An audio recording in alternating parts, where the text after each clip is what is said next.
രാഷ്ട്രീയ പങ്കാളിത്തം എന്നിങ്ങനെ ഏറെ പെരുമകളുണ്ട്. എന്നാൽ ഗാർഹിക പീഡനം, ക്രൂരത എന്നിവയ്ക്ക് സ്ത്രീകൾ വിധേയരാകുന്നു. ആത്മഹത്യാ നിരക്കും അങ്ങനെ തന്നെ.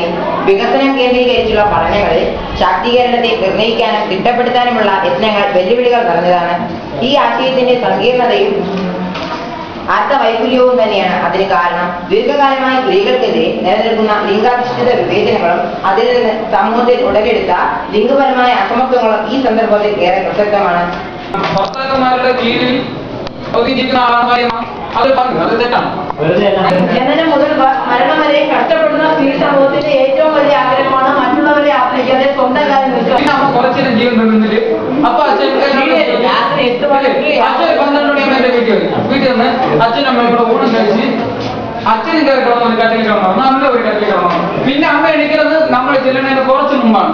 ചെന്ന് കഴിച്ചിട്ട് നമുക്ക് ആഹാരം പോയി ചെന്നിട്ട് പിന്നെയാണ് ബാക്കി. അത് വലിയ ജോലിയായിട്ട് എനിക്ക് തോന്നുന്നുണ്ട്. സ്ത്രീയുടെ കഥാപാത്രം പ്രതിബന്ധങ്ങളെ തട്ടി നീക്കി താൻ ആഗ്രഹിച്ച സ്ഥാനത്ത് കല്യാണം ചെയ്യുമ്പോൾ കാട്ടുകത്തിൽ നൽകിയത് വലിയ പാഠമായിരുന്നു. സ്ത്രീ ശാക്തീകരണത്തിന് കാര്യമായ സംഭാവന നൽകിയ ആദ്യ ടെലിവിഷൻ പരമ്പരയായിരുന്നു കൂടാ.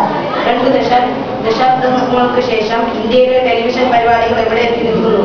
സമൂഹവും സ്ത്രീകളും മുന്നോട്ട് ചിലപ്പോൾ പക്ഷെ കയറ് പൊട്ടിക്കാറുണ്ട്. ഇപ്പോൾ നമ്മൾ സ്ത്രീകളെ സംബന്ധിച്ച വാർത്തകൾ നമ്മൾ കാണുമ്പോൾ എപ്പോഴും മാധ്യമങ്ങൾ അതിനെ ചുറ്റിപ്പറ്റി സ്ത്രീകളെ വിമർശിക്കുകയും സ്ത്രീകളെ പുകഴ്ത്തുകയും ചെയ്യുന്നു. അതാണ് ഈ കുറ്റിയിൽ കെട്ടിയ പശു എന്ന് ഉദ്ദേശിക്കുന്നത്. ഒരു വാർത്ത കിട്ടിയാൽ അതാണ് മാധ്യമങ്ങളുടെ ആഘോഷം. അതിനെ സംബന്ധിച്ചായിരിക്കും അന്നത്തെ അവരുടെ വാർത്ത. അത് വ്യക്തമാക്കുന്നതാണ്. ധർമ്മങ്ങളുടെ ഒരു കള്ളനോട്ടത്തിൽ സംഘത്തിൽ 2 പുരുഷന്മാരുടെ ചിത്രം പ്രത്യക്ഷപ്പെടുത്തിയിരുന്നു. എന്നാൽ സ്ത്രീയുടെ ചിത്രം ആ മാധ്യമങ്ങളിൽ അത് കൊടുത്തിട്ടില്ലായിരുന്നു. അതിനുള്ള കാരണം എന്താണ്? അത് സംഭവിക്കുന്നില്ല എന്നാണ്.